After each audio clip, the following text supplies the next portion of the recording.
G'day, have I got a story for you? Check the disclaimer. Season 2, Episode 7, Alterations. This episode is continued on from Season 1, Episode 62, Niggles. Christina speaking. Today's the day I go for the fitting. My bridal gown should be completed. Charmaine's bridesmaid's dress should also be ready. I wish my dad was still here to walk me down the aisle. But that's okay. My brother is happy to do it. It looks like it's a lovely sunny morning. I wonder if it will stay sunny today. I hope so. I get ready and make sure I bring the shoes that I will wear on the day so they can measure the length correctly. Shah and I will meet at the top floor of the department store that's near the bridal shop. We have to wait until 10 a.m. for it to open. We sit and chat about my wedding day, colours, flowers, and the unfortunate fact that none of our family and friends have children at an appropriate age to be flower girls or page boys. I love children and would have loved to have children in the bridal party. Ideally, I would have 6 flower girls and at least 1 page boy to carry the rings, but I would prefer 6 so each flower girl would have a partner. My mum had 6 flower girls at her wedding. Well, sort of. She had 6 little cousins, all girls, and her 2 aunties made them all identical dresses for the wedding. My mum took one look at them and asked for all 6 of them to be in the photos. They didn't really take many photos back then, but I often liked to look at them, wondering what the photos would look like in colour. The looks on the little girls' faces, they were so happy. Shah and I eventually go down to the ground floor and slowly wander over to the bridal shop to wait the few extra minutes for it to open. We go in as soon as the woman opens the door, and she already has our dresses hanging up in the dressing rooms ready for us. I look at myself in the mirror. Is that really me? The sales lady is right.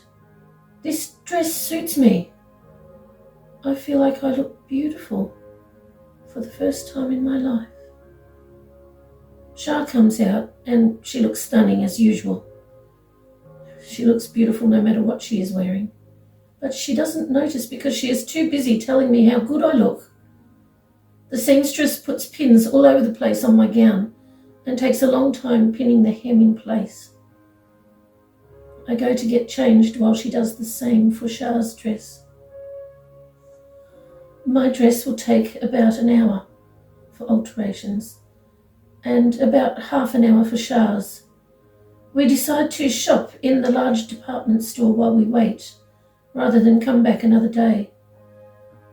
As we're exiting the bridal shop, the sales lady lets us know that it will likely take a bit longer. We're looking around the department store when we both hear, in our minds, the quiet whisperer. We look at each other at the same time, and I can see the excitement on Shah's face. This is what we've been waiting for. Shah whispers to me, "Do you hear her?" I nod, and we both stand still and listen to her in our thoughts. My fiancé is apparently on his way here with his mum, and Shah's fiancé is also on his way here. He's decided that we will need the extra car. It's unlikely, but I know that he has been wanting to be involved. Shah and I immediately go to the other clothing shop at the end of the street. While we are still selecting clothes, a tall woman with her hair in a bun walks over to us and hands me some envelopes, exactly as Quiet Whisperer said she would. I thank her, and I put all the envelopes in my bag except the thick one, and open it to check. Oh my goodness, so much money! I turn to ask her about Quiet Whisperer, but she is already gone.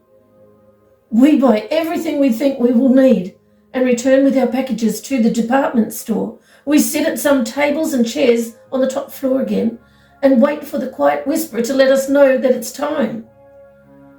Oh, while we're waiting, We sort through the clothes and get them organised into groups of appropriate outfits.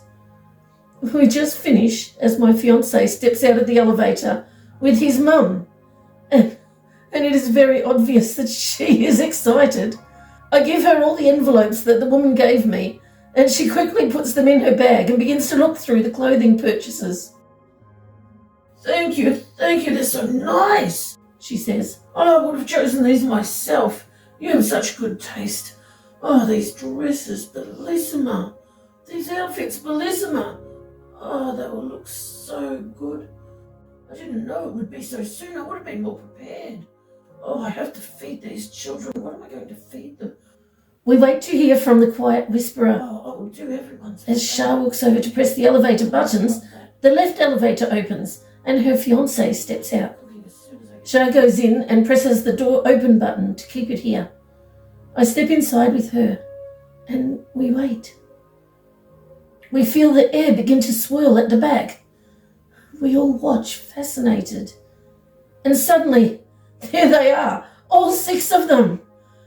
My fiancé's mum hugs each one of them and keeps repeating, I'm your new mama. I'm your new mama. With tears in her eyes. She is so happy. I'm your new mama. I'm your new mama. We all help them dress and take them to the cars. They all want to stay with their new mum, but all won't legally fit in one car. We work it out so 2 can go in each of our 3 cars, and they will be able to see their new mum's car the whole way home.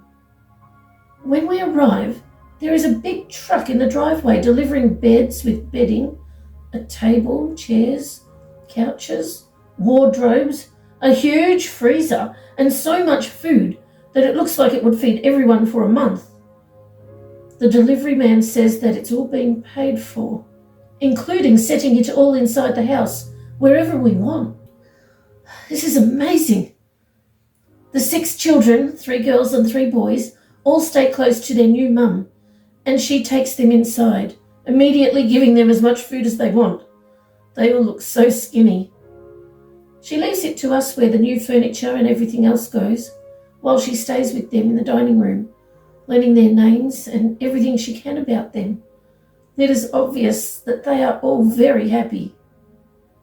We show them all their rooms, 2 boys in a bedroom, 2 girls in another bedroom, and the tallest girl and smallest boy in a 3rd bedroom. I wonder how the girl and boy would be together, until the girl told me that he is her baby brother. She is very happy having him with her. Dan continues. I back my truck into the driveway and begin delivering beds with bedding, a table, chairs, couches, wardrobes, the biggest freezer I've ever seen.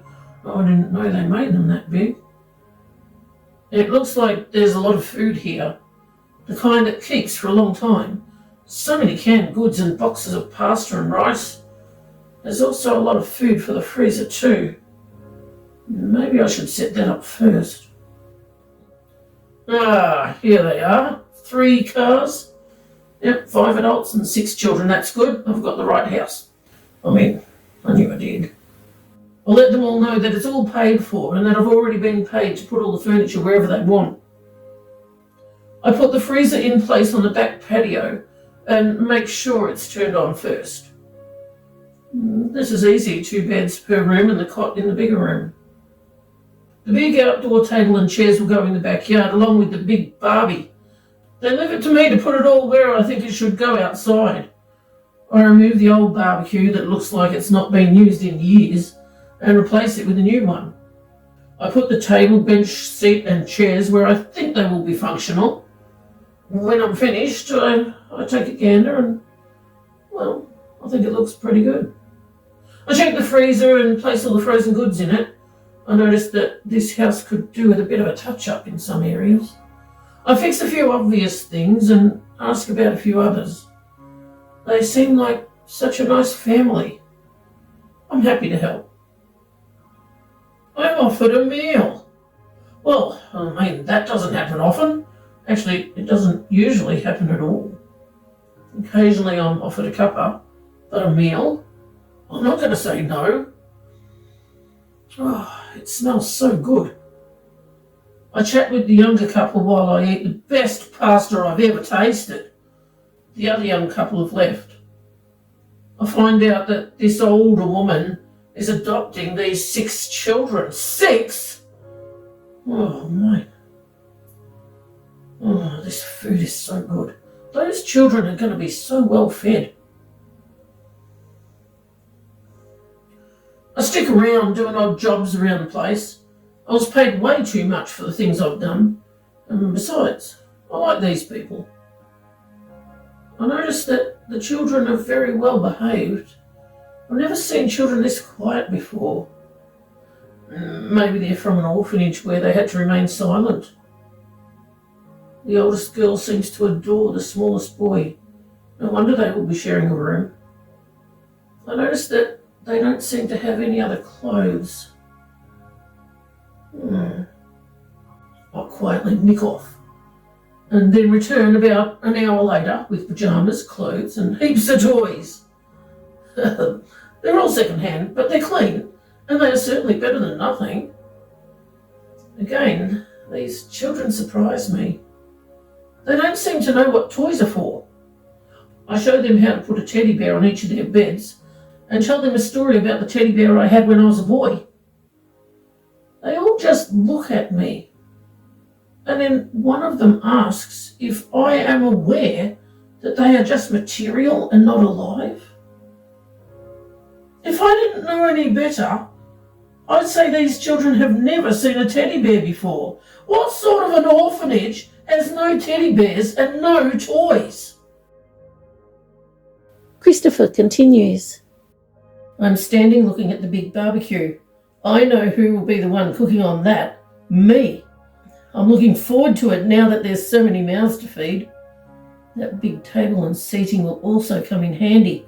I like where he placed it, a good distance from my bungalow. As I turn to go back inside, I see the biggest freezer I've ever seen. Oh, and it's full too. I go back inside and find everyone eating, including the truck driver. He seems like a good man. I sit on the new couch, comfy, and chat with the truck driver. Dan is his name. He smiles quickly and says, "Yes, please," when offered seconds.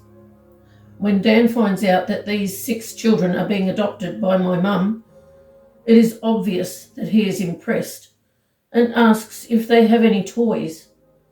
I let him know that we didn't realise they were coming today, or we would have been more prepared. Dan quickly leaves, thanking my mum over and over again. I look at my mum with the 6 children, and it is obvious that she adores them all already. It looks like the feeling is mutual. Such sweet-looking children, and they all look like they could be brothers and sisters. About an hour goes by, and every bed is made, and we start to talk about where to go to buy more clothes for the children. I remember those 3 girls. When I first saw them, all I wanted to do was take them out of that place. I knew my mama would love them. She's often said that she would have loved to have more children. Well, now she has them, and just in time too. I will be married soon, and she would have been alone. I can't imagine my mum with no one to cook for. Hey, what is Dan's truck doing back here? He's walking to the door with boxes. What has he brought now? He shows me, as I let him in, a big box of toys and a big box of children's clothes. We call the children over, but they don't seem to know what to do with the toys. Dan hands them a teddy bear each and has to show them where they go on their beds. He tells them all a lovely story about his own teddy bear that he had when he was young. But more than anything else, they just seem confused. One girl asks me if she can go back and get her teddy bear from her bed. She hands it to Dan and asks him to show them what he means. A boy then asks Dan if he is aware that teddies are not alive. I thought that was hilarious. The look on Dan's face. I listen as Dan talks to them about how to play and pretend. That was actually well said, and I think all the children understood what he meant until one of them asks why anyone would pretend, knowing that it's all a farce. Dan answered, Because it's fun. I almost laughed again, until we all realised that these children have no idea what fun is. That's actually really sad. Dan ends up showing the children how to play with the toys he bought, and they have a go, but just seem confused more than anything. He eventually leaves after promising to come back and visit the children again with more toys. We stay until they are all tucked into their beds. They didn't realise we had to explain that beds are for sleeping.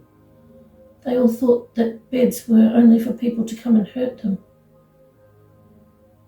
They didn't know what pyjamas were. And one little girl took hers off again. When I asked her why, she said that she liked her pyjamas and didn't want them ripped when the men come and pull them off her. I had to leave the room. I actually cried.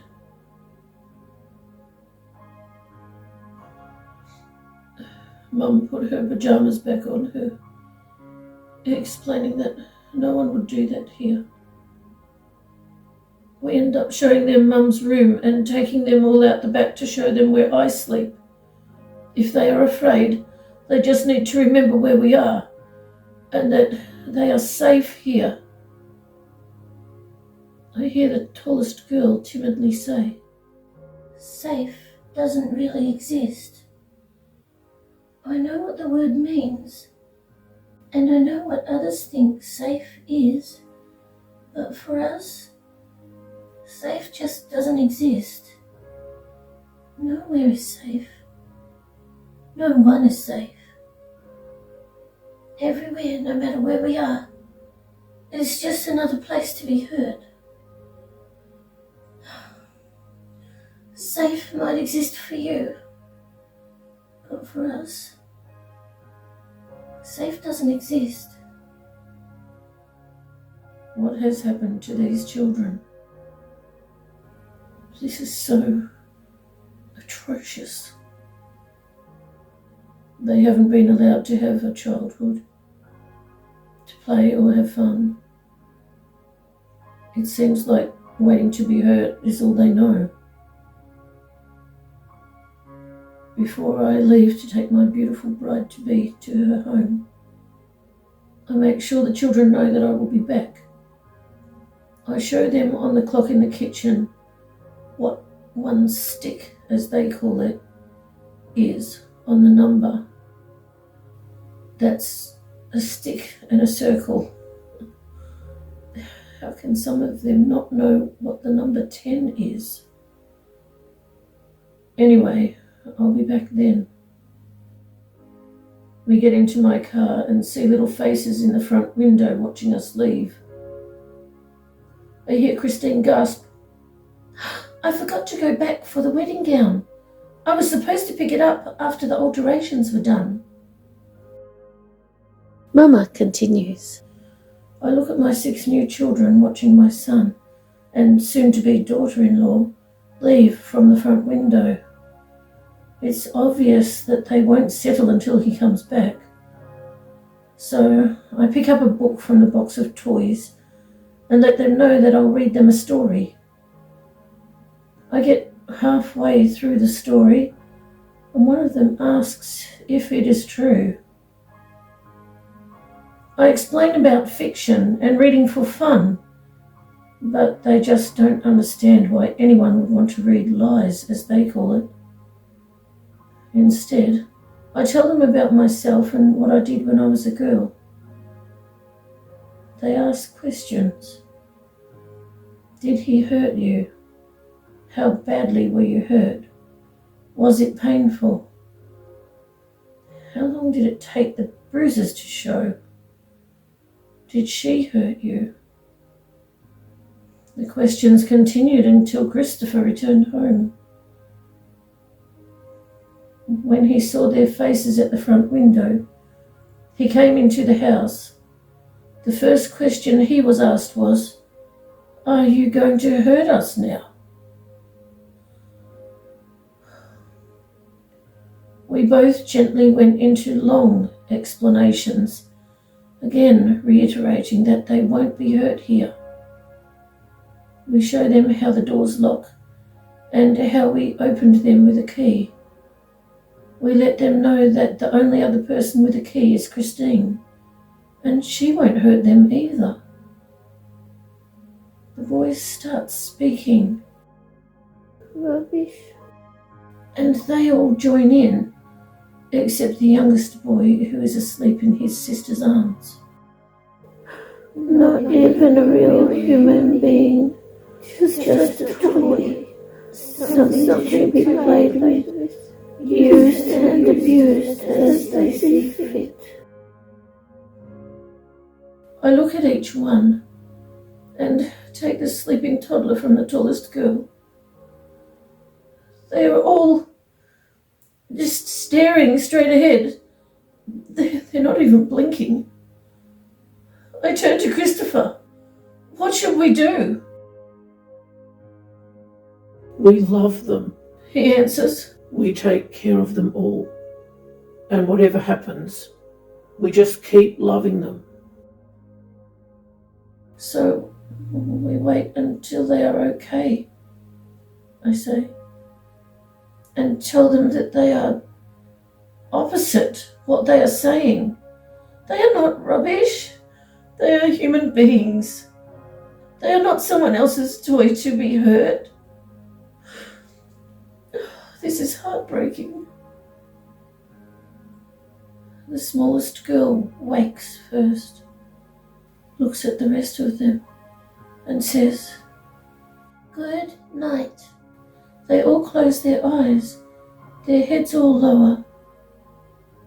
Then they look back up and behave as though nothing unusual has happened. I'm going to remember that. Good night, although I'm not sure I want to use any of those code word things. Maybe I should just wait until they are okay. The tallest girl takes the toddler back. I look at her with him. How old is she? Maybe 8 years old at the most? Surely she's not his mother. She couldn't be, could she? She behaves as though she's his mother. I can see that they don't want to sleep. So I make another very late dinner, and we eat it in the lounge room this time. The tall girl puts some aside for her baby brother. We all stay in the lounge room together. 2 boys fall asleep in the armchair. 2 girls fall asleep leaning on me. The tallest girl falls asleep sitting up, and Christopher puts a pillow under the side of the toddler so he won't fall from her arms if one of them moves. I smile. This is my family now, and I love them all.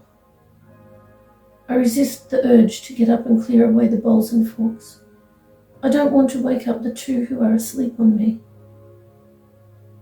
I will do everything within my power to help them be healthy and happy, and to make sure they are always safe with me. One thing is for sure. No matter what else happens, I will continue to love them all. I think about what I will make sure I say to them. You are all precious, all clever and productive human beings. People who deserve to be treated with respect and are of great value. I will keep on saying it to them until they know for themselves that it is true. I look over at Christopher to ask him what he thinks, but he has fallen asleep sitting up. I slowly look at each member of my new family. and wonder what names they will choose for themselves tomorrow.